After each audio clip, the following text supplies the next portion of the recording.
Thinking about starting a new fitness or weight loss program? I've got a story you have to hear. I'm Lacey Green, a super trainer with Body. I had a client who came to me because she was really frustrated that every gym or trainer she tried made her feel bad because she was a beginner. She had tried it all, but she just felt humiliated. And that's when we started working together, and I took her through my 3-week program called For Beginners Only. Once she realized that she wasn't the problem and that she just needed the right program, she started to get results, and now she's completely unstoppable and feeling so confident. And I can do the same for you.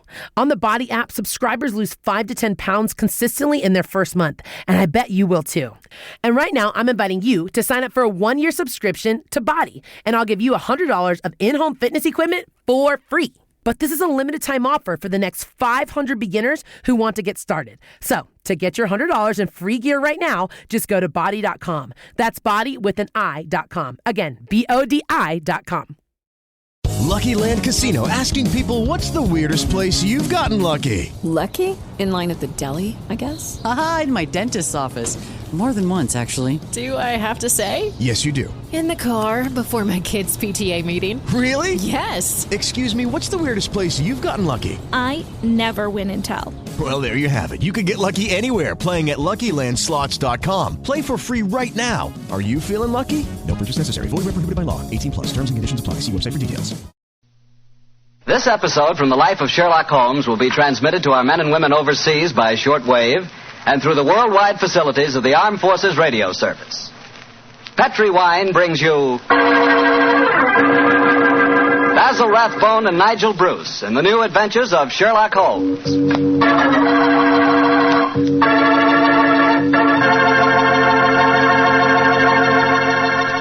The Petri family, the family that took time to bring you good wine, invite you to listen to Dr. Watson tell us another exciting adventure he shared with his old friend, that master detective, Sherlock Holmes.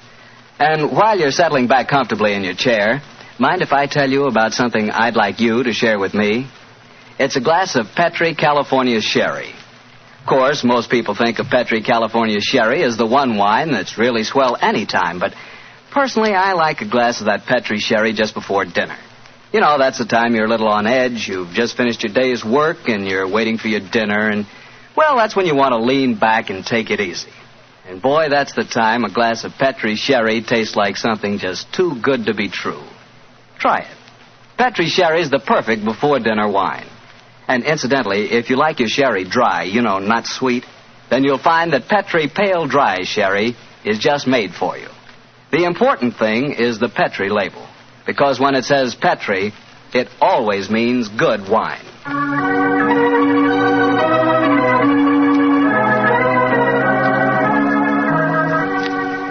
And now for our weekly visit with our good friend and host, Dr. Watson. Good evening, Doctor. Good evening, Mr. Bartell. You're a bit late. I've been keeping some dinner hot for you. Here, pull up your chair and join me. That's very nice of you. Thanks, Doctor. Are you all set with tonight's story? Yes, my boy, I'm all set, as you call it. As a matter of fact, I was going over my notes on the case just before you arrived. Last week, you hinted that a beautiful girl figured prominently in your adventure. That's quite right, Mr. Bartell. An extremely beautiful girl. In fact, I often used to say to Sherlock Holmes that if I'd been a little younger at the time, I might... Oh, well, you haven't come here to listen to my personal reminiscences.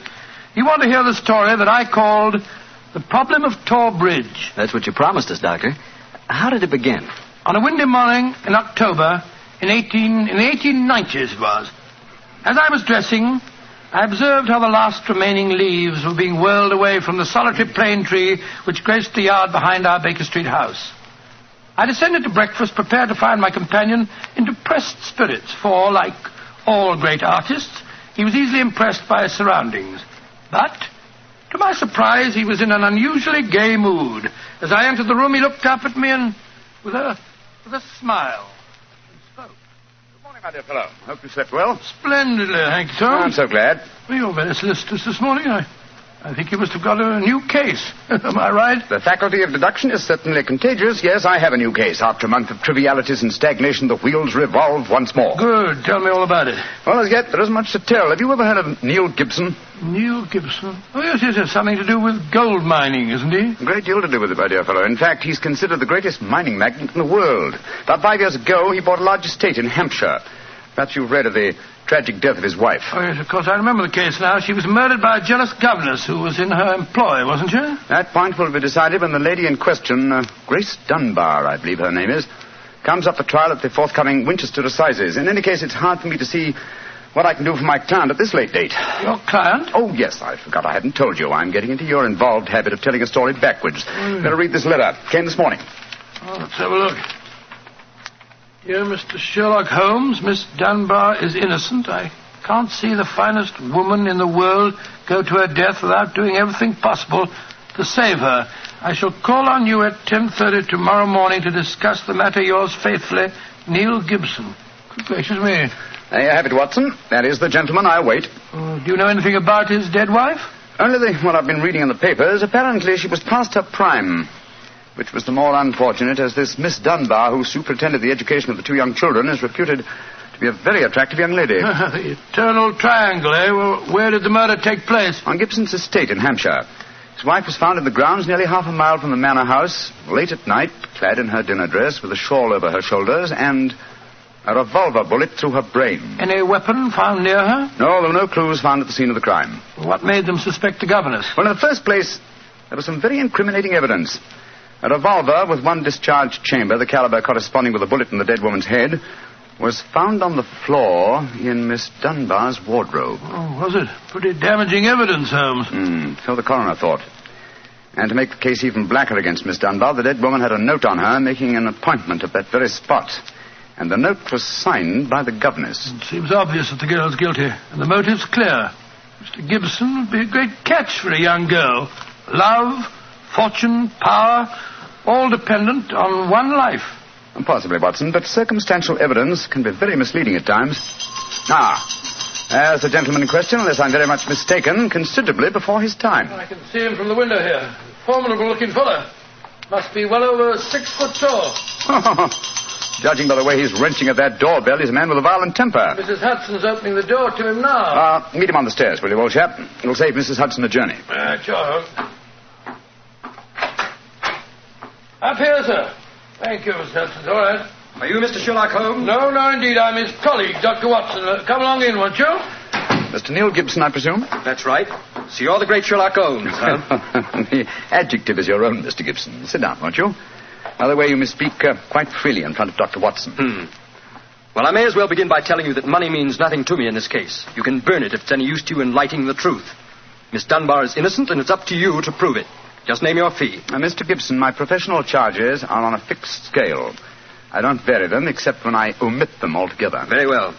I imagine that you've read the newspaper reports of the coroner's inquest. Yes, very thoroughly. I don't see that I can add anything that'll help you. But if there are any questions you'd like to ask, I'll answer them. Thank you. First, what were the exact relations between you and Miss Dunbar? I suppose you're within your rights in asking such a question, Mr. Holmes? We will agree to suppose so, shall we? Then I can assure you that my relations with Miss Dunbar were always those of an employer towards a young lady with whom he never conversed or even saw, except in the company of his children. Oh. Rather a busy man, Mr. Gibson, and I've no time or taste for aimless conversation. I wish you good morning. What the devil do you mean by this, Mr. Holmes? My dear sir, the case is difficult enough without your giving me false information. Meaning that I lie, sir? I was trying to express it as delicately as possible, but if you insist on the word, I won't contradict you. Why, you confounded... Don't be noisy, Mr. Gibson. Please don't be noisy. I find that after breakfast, even the smallest argument is unsettling. I suggest that a stroll in the morning air and a little quiet thought will be greatly to your advantage. I suppose I can't make you take the case, but you've done yourself no good this morning, Mr. Holmes. I've broken stronger men than you. No man ever crossed me and was the better for it. Good morning, Mr. Gibson. You've a great deal yet to learn. On my soul, Holmes, you were unusually severe with him. I dislike liars, Watson, and I cannot tolerate arrogance, particularly when it's coupled with great wealth. Well, how did you know about his relations with the governor? I didn't. It was pure bluff. Bluff? It certainly worked. Think he'll come back? Oh, of course he will. He needs my help too badly. He'll probably change his mind before he's halfway down the stairs. Come in. Mr. Gibson. Just saying to Dr. Watson that I was certain you'd be back. I've been thinking it over, Mr. Holmes, and I feel that perhaps I was hasty in taking your remarks amiss. Just the same, I can assure you that the relations between Miss Dunbar and me really don't affect this case. Surely that is for me to decide, Mr. Gibson. You see, Mr. Gibson, my friend is like a doctor. He wants every symptom before he can give his diagnosis. Fire away, Mr. Holmes. What is it you want to know? The truth. I can give it to you in very few words. To begin with, I met my wife when I was gold mining in Brazil. Your wife was Brazilian by birth, wasn't she, sir? Yes, Doctor, and very beautiful. Well, to make a long story short, I fell in love and married her and brought her to England. After a few years, I realized that we had nothing, absolutely nothing in common. And then I suppose this young governess, Miss Dunbar, arrived on the scene. That's right, Mr. Holmes. Well, the story should be obvious to you from there. You fell in love with this girl, I suppose, sir? Who could help it? Did you suggest marriage to her? Yes, though I knew that my wife would never divorce me. I see. Then you made an utterly insincere proposition to her. Now, look here, Mr. Holmes. I came to you on a question of evidence, not of morals. I'm not asking for your criticism. It's only the young lady's sake that forces me to touch your case at all. Now, tell me, sir, what is your own opinion as to Miss Dunbar's guilt? It's very black against her, I can't deny that. One explanation of the tragedy did come into my head, Mr. Holmes. I give it to you for what it's worth. Pray continue, Mr. Gibson. My wife was bitterly jealous. She was half crazy with hatred. She might have planned to murder Miss Dunbar, or we'll say to threaten a girl with a revolver and so frighten her into leaving us. There might have been a struggle in which the gun exploded and gone off and shot my wife, who was holding it. Well, that possibility has already occurred to me. It's the only obvious alternative to deliberate murder. The revolver, Holmes, was found on the floor of the governess's wardrobe. Now, Mr. Gibson, I should like to examine your house and the scene of the murder as soon as possible. Certainly, Mr. Holmes. Sergeant Coventry of the local police is still down there. He'll give you any help you may need. Excellent. Watson, old fellow, out with the timetable. We're catching the next fast train to Winchester.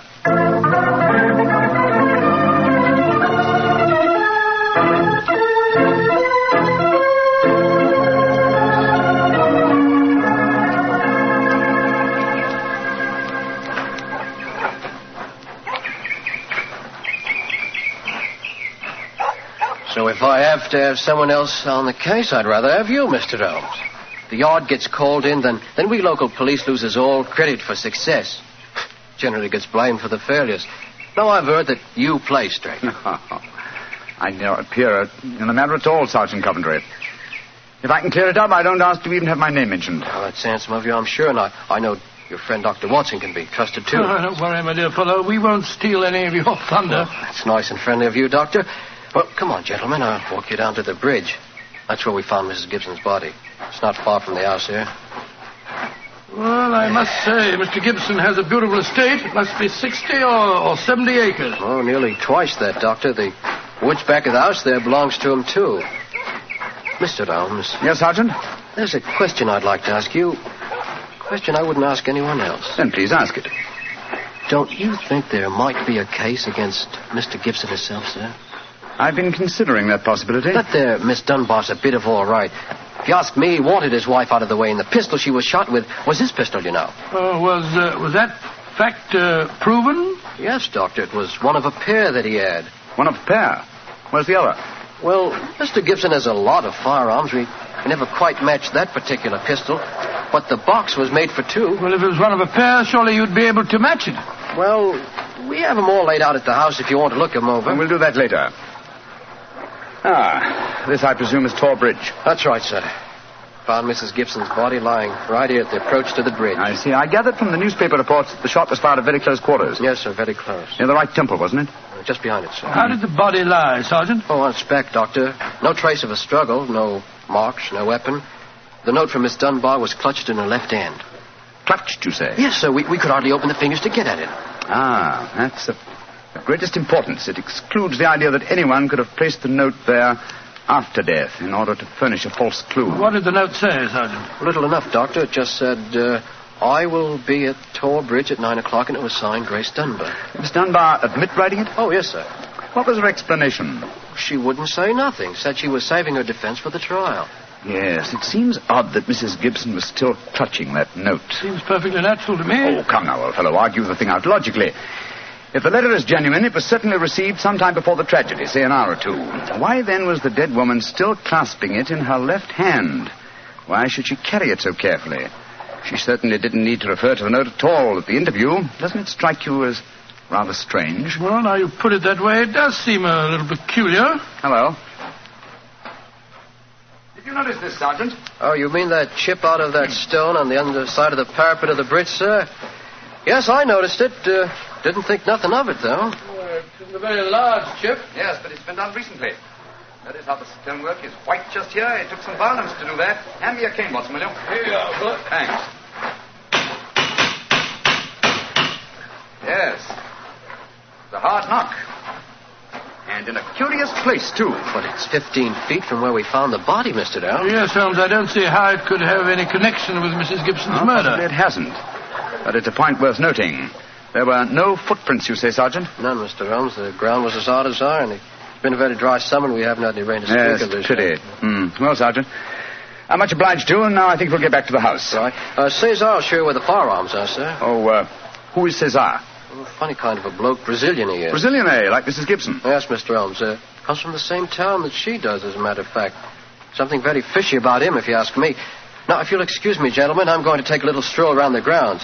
You started me on a new train of thought in this case, Mr. Holmes. Oh, I'm delighted, Sergeant. I'll get back to the house.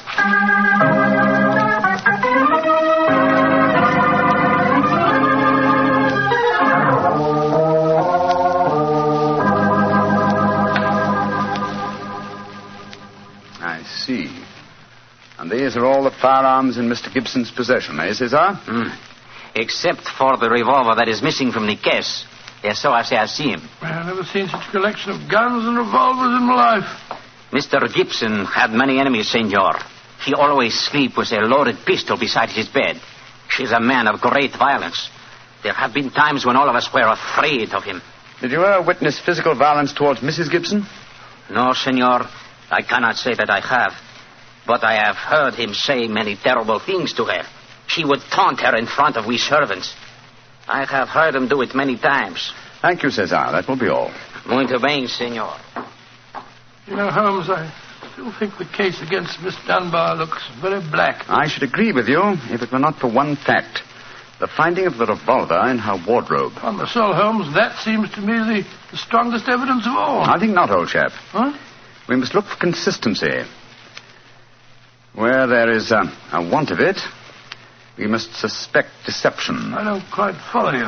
Suppose for a moment that we visualize you in the character of a woman who in cold, premeditated fashion is about to murder a rival. You've planned it. A note has been written. The victim has come. You have a weapon. The crime is well done. It has been workmanlike and complete. You mean to tell me that after carrying out so crafty a crime, you'd be so stupid as to forget to fling the incriminating revolver to the bottom of the stream? Or perhaps in the dense reeds that border it? Would you carefully carry it home and put it in the first place that would be searched? Your wardrobe? Well, perhaps in the excitement of the moment one... No, my dear chap, I won't admit that's even possible. When a crime is coolly premeditated, then the means of covering it are coolly premeditated also. Well, then if Miss Dunbar didn't shoot Mrs. Gibson, who the devil did? I hope I can give you the answer to that question, Watson, when we've made one further visit. Oh, Lord. Where are we going now? To prison, old chap. Prison? Yes, we're going to Winchester Prison to call on Miss Dunbar. I'm certain that the key to this strange mystery lies in her hands.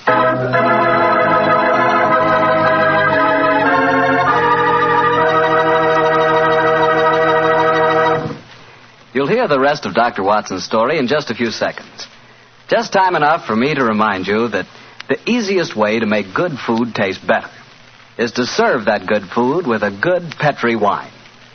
If you like a red wine, well, you want a Petri California Burgundy. If you'd rather have a white wine, then you want a Petri California Sauterne. But red or white, Petri Burgundy or Petri Sauterne, you're choosing a dinner wine that's sure to turn a simple meal into a feast. Your whole family and all your friends will love Petri, the wine that makes good food taste better.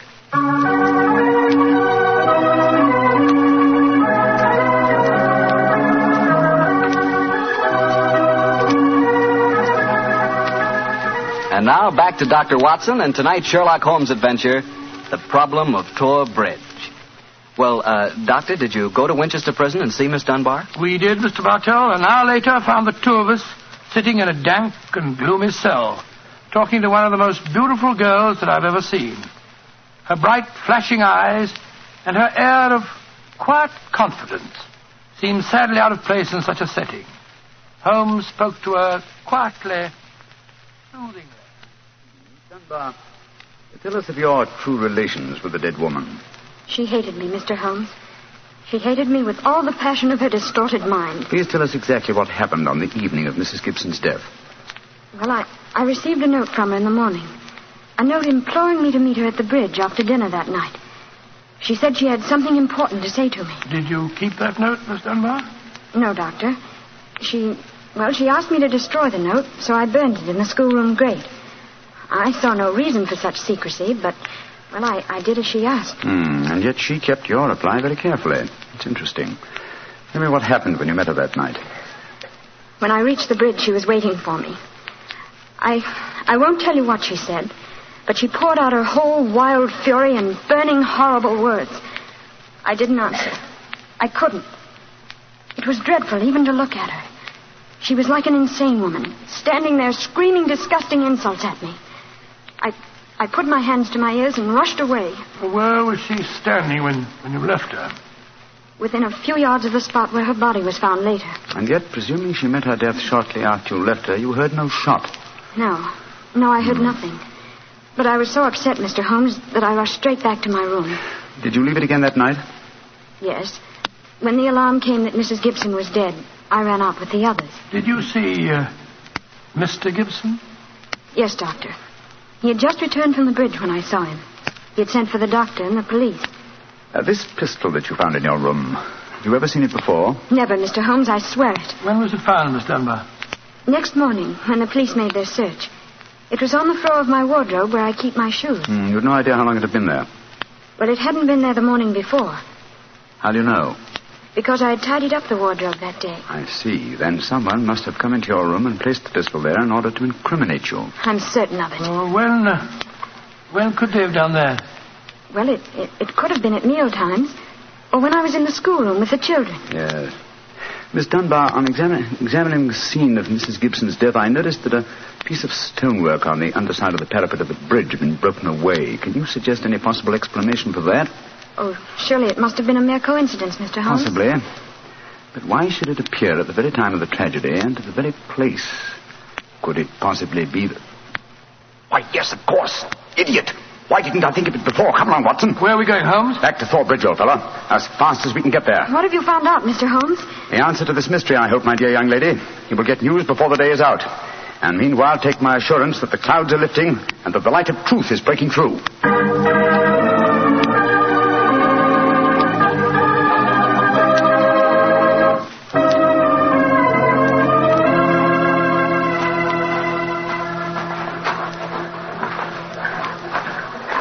Well, Mr. Holmes, you're soon back here. What have you found out? In a few moments. You got my message? Yes, sir. Here you are. Ball of twine. What you wanted for, I can't imagine. You'll soon see, Sergeant. Watson, I have some recollection that you usually go armed on these excursions of ours. Yes, I'm carrying my revolver. Why? Give it to me, old chap, will you? Thanks. I believe your revolver may have a very intimate connection with the mystery we're investigating. You're joking. Now, Watson, I'm very serious. We have a test to make. If the test is successful, Miss Dunbar will be free before nightfall, and the test will depend on the conduct of this revolver of yours. Yes, I'll take the precaution of unloading it. There we are. Now, Sergeant, ball of twine, please. Wish I knew what you was up to, sir. I tie one end of the twine like this to the handle of the revolver. So. Sergeant, see if you can find me a heavy stone, will you? Oh, roger, sir. Holmes, what are you doing? Trying to reconstruct the killing of Mrs. Gibson. But you've seen me miss the mark before, Watson. I have an instinct for such things, and yet it has sometimes played me false. It seemed a certainty when it first flashed across my mind in Miss Dunbar's cell.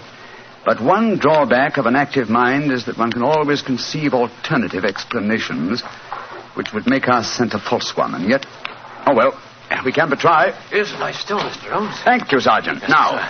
I tie the other end of the twine to the stone. Wait a minute. Like that. Splendid. Sergeant, will you please take this stone and stretch the twine across the parapet of the bridge there, so that the stone will swing just clear of the water on the other side of the bridge. Right, sir. I'll stand on the spot where Mrs. Gibson's body was found. That's it, Sergeant. Over the parapet. How's that, Mr. Holmes? The stone swinging about 8 feet above the water. Splendid. Now, Watson, watch closely. I raise the revolver to my head. Careful, Holmes, careful. Don't worry, old chap, it's not loaded. Now, let us imagine I am the late Mrs. Gibson. I raise the revolver to my head and fire it. Instantly, my fingers release their grip and... There's your answer, Watson. Great Scott, the revolver flashed back out of your hand, struck the parapet of the bridge, and then the weight of the stone flipped it over into the water. Was there ever a more exact demonstration? Come on, old fellow. You're a blooming magician, Mr. Holmes. That's what you are. A blooming magician. Look at that. There, the second chip on the stonework, the parapet here. Same size as the first. And the murder of Mrs. Gibson... Wasn't murder at all. It was suicide. What? We can follow the various steps quite clearly. A note was extracted very cleverly from Miss Dunbar, a note which made it appear that she had chosen the scene of the crime. Mrs. Gibson, in her anxiety that the note should be discovered, somewhat overdid it by holding it in her hand to the last. That alone should have excited my suspicions earlier than it did. So she stole one of her husband's revolvers and... planted the other one in Miss Dunbar's wardrobe. Exactly. After discharging one of the cartridges, which you could easily do in the woods without attracting suspicion, she then went down to the bridge, where she contrived this exceedingly ingenious method of getting rid of her weapon. When Miss Dunbar appeared, she used her last breath in pouring out her hatred, and then, when the girl had left, carried out her terrible purpose. In the missing revolver? You'll find it with the aid of a grappling hook at the bottom of the stream, and also the stone and the string, with which this vindictive woman attempted to disguise her own crime and fasten a charge of murder on an innocent victim. Yes, Sergeant, and don't forget while you're at it that my revolver's down there, too. No, don't worry, Doctor. I'll get some grappling hooks right away. I must say, Holmes, you've solved this case brilliantly. Quite brilliantly. I disagree, old chap. And I fear that you will not improve my reputation by adding the case of the Tor Bridge mystery to your annals. Oh, nonsense, but that's ridiculous. Oh, no, it isn't, old boy. I've been sluggish in my mind, and wanting in that mixture of imagination and reality, which is the very basis of my art. I confess that the chip in the stonework was a sufficient clue to suggest the true solution, and I blame myself for not having attained it sooner. Well, Holmes, personally, I agree with the sergeant's opinion of you. Oh? What was that, old fellow? You're a blooming magician, Mr. Holmes. That's what you are, a blooming magician.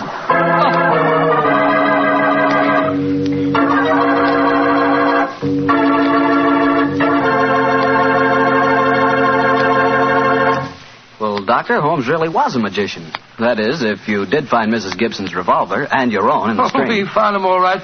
You don't think I'll tell you the story otherwise, do you? What do you take me for, anyway? Well, now that you ask, I'll tell you. I take you for a very charming gentleman, a wonderful storyteller, and a fine host. Oh, that's very nice. Really, Well, you are a gentleman of the old school. And you do tell a fine story. You flatter me, you... And you are a perfect host. That meal we had tonight was wonderful. Oh, it was, eh? And, that wine, what kind was it? It was Petri wine, and you know it. And I should have known that you were leading up to something. Mr. Bartell, you should be ashamed of yourself. You will do anything to get a chance to talk about Petri wine. Oh, I can't say I don't blame you. Well, honestly, Doctor, I meant everything I said. But you don't really want me to stop talking about Petri wine, do you? After all, it's worth talking about, isn't it? What other wine is made with the loving care that goes into Petri wine? Don't forget, Petri wine is made by the Petri family. Winemaking is their business. Why, they've been making wine for generations, handing down from father to son, all their skill and knowledge and experience. You can be sure the Petri family really knows plenty about the fine art of turning luscious grapes into delicious wine. That's why, whether you want a wine for before dinner, with dinner, or for any time, you can't go wrong with a Petri wine, because Petri took time to bring you good wine. And now, Dr. Watson, what new story are you planning to tell us next week? Well, next week, Mr. Bartell, I'm going to tell an adventure that Holmes and I had amid the oriental magnificence of a Maharaja's palace in India. India? Sounds intriguing. What were you and Sherlock Holmes doing out there, Doctor? Well, we'll have to wait till next week for the answer to that question, my boy. But I can tell you that it was one of the weirdest problems that we ever had to solve. I call the story The Vanishing Elephant.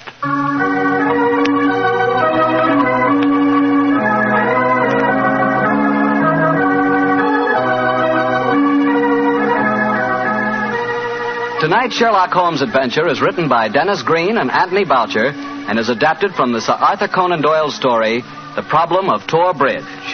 Mr. Rathbone appears through the courtesy of Metro-Goldwyn-Mayer, and Mr. Bruce through the courtesy of Universal Pictures, where they are now starring in the Sherlock Holmes series. The Petri Wine Company of San Francisco, California, invites you to tune in again next week, same time, same station. Oh, the Petri family took the time to bring you such good wine. So when you eat and when you cook, remember Petri wine. To make good food taste better, remember... Petri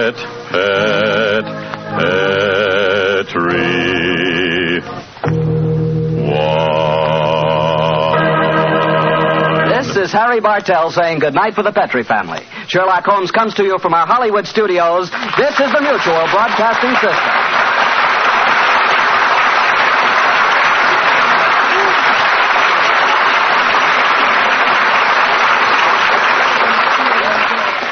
Thinking about starting a new fitness or weight loss program? I've got a story you have to hear. I'm Lacey Green, a super trainer with Body. I had a client who came to me because she was really frustrated that every gym or trainer she tried made her feel bad because she was a beginner. She had tried it all, but she just felt humiliated. And that's when we started working together, and I took her through my 3-week program called For Beginners Only. Once she realized that she wasn't the problem and that she just needed the right program, she started to get results, and now she's completely unstoppable and feeling so confident. And I can do the same for you. On the Body app, subscribers lose 5 to 10 pounds consistently in their first month, and I bet you will too. And right now, I'm inviting you to sign up for a 1-year subscription to Body, and I'll give you $100 of in-home fitness equipment for free. But this is a limited time offer for the next 500 beginners who want to get started. So to get your $100 in free gear right now, just go to body.com. That's body with an I.com. Again, BODI.com. Hello, it is Ryan, and I was on a flight the other day playing one of my favorite social spin slot games on ChumbaCasino.com. I looked over at the person sitting next to me, and you know what they were doing? They were also playing Chumba Casino. Coincidence? I think not. Everybody's loving having fun with it. Chumba Casino is home to hundreds of casino-style games that you can play for free anytime, anywhere, even at 30,000 feet. So sign up now at ChumbaCasino.com to claim your free welcome bonus. That's ChumbaCasino.com and live the Chumba life. No purchase necessary. VGW. Void where prohibited by law. See terms and conditions. 18+.